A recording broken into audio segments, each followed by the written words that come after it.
Dumating ang tinaguriang miyaw sa Kamara na si suspended Cavite Representative Kiko Barzaga sa Department of Justice para sa paghahain ng counter-affidavit o depensa nito sa mga reklamong inciting to sedition at inciting to rebellion. Ang mga reklamo laban sa kanya ng PNP Criminal Investigation and Detection Group ay kaugnay ng kanyang anti-Marcos protest noong October 12 ng nakaraang taon sa Forbes Park, Makati City at panawagan para sa sesyon ng Mindanao.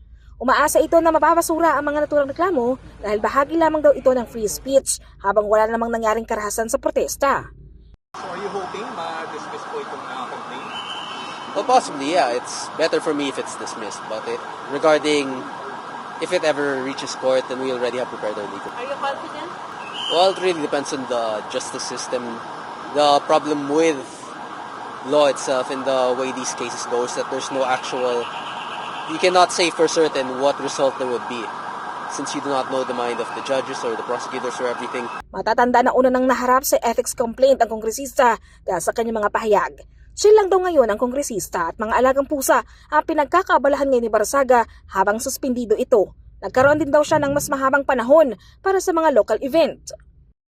Wala, mga miyaw-miyaw lang. Mga pusa, I still take care of my cats, my pets, and then recently we had a Christmas break and mostly do sports. Walang masyadong mostly chill lang ngayon.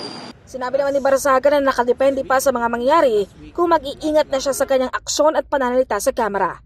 Ayon kay Barzaga, nahaharap siya sa panibagong ethics complaint sa mababang kapulungan ng Kongreso.